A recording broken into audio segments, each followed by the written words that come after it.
Good afternoon, guys. Thanks for joining us.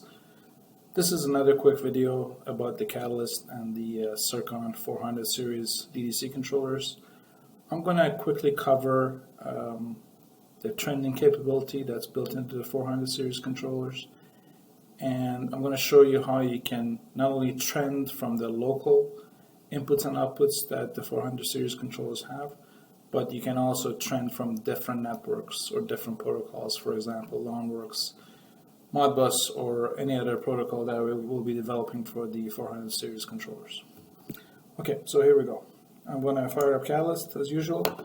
I'm going to name my page here, my first page, my new page. Let me call that, I'm going to call that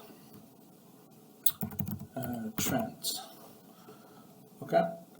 So now that I have the page named, I'm going to go into the logging category of the toolbox on the left hand side, and I'm going to drag a few trend blocks in here. Let's drag a trend digital block in, and also let's drag a trend numeric block in.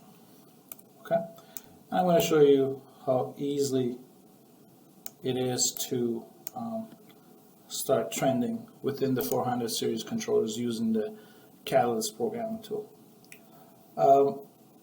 What's important to note is some of the 400 series controllers have capability of trending or trend objects for up to 64 objects. So that's quite a bit of trending that you can do locally in your standalone controller. And then you can set your supervisory system to either grab that data from the controller or have it send it out to other variables on the network or other controllers on the network, and so on. So you not only will have local logging capability, but as well as being able to access those logs remotely. Okay, so let's start. Let's start with trend digital. What's important to note is basically you have an in slot here and you have an enabled slot. Now the enabled slot by default, it's true, and so as soon as you connect something to the block, it starts trending based on this interval that you see on the properties. So this is set to 60 seconds, so basically it starts trending every 60 seconds, and it will keep that record of what the history of the device is doing. So let's say I wanted to trend a digital input.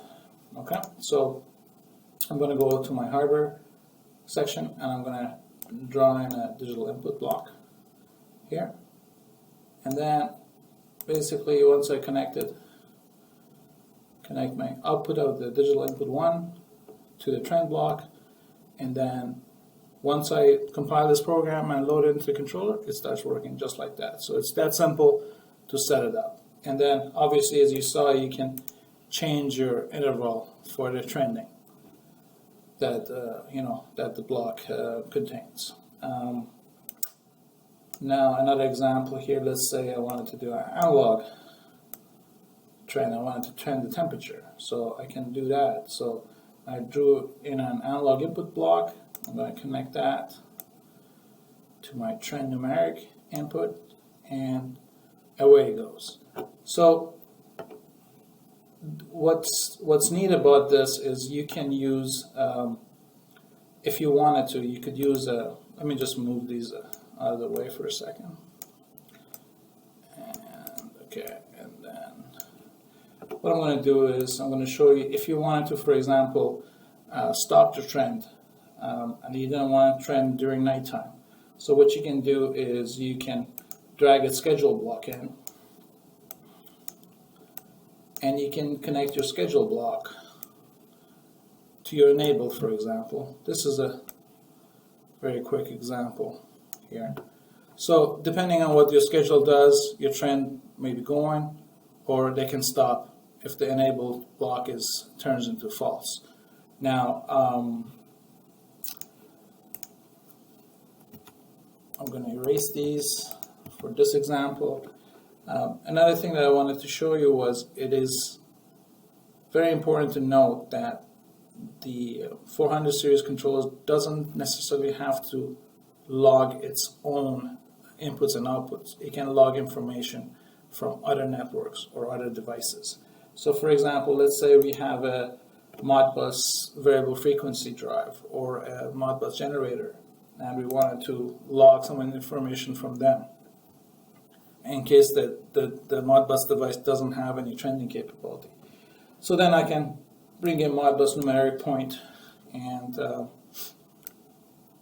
or a Modbus digital. In Modbus is called bit, so I can bring in a bit point. So what I can do is I can get rid of the local points here, and I can connect my trend blocks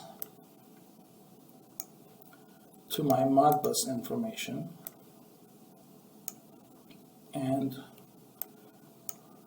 just to make it a little neater, let me just move this over here, and away we go. So it's that simple. You can have a lot of flexibility with trending and what you store locally or pass on to the network or to a supervisory device or software. And of course, all the trends can be named, so you can name this one, for example, let's call it the generator temperature or oil temperature, for example. And let's call, okay, that's a digital, so let's call it oil alarm. And then for a numeric one, let's call that generator oil temperature. Okay, so they can be named anything. They can, there's a lot of flexibility there. And as I said, the Modbus device, or it could be another LAN device. You can bring in some LAN inputs here. So you can bring in a LAN numeric input if you wanted to. And you can connect different LAN devices to the 400 series and have it log the data for you. Okay, so this should give you a basic idea about the capabilities of the 400 series and their trending. Please drop us a line, leave us any comments or feedback that you'd like us to hear, and we'll be happy to answer anything that's unclear or any info that you need. See you guys soon.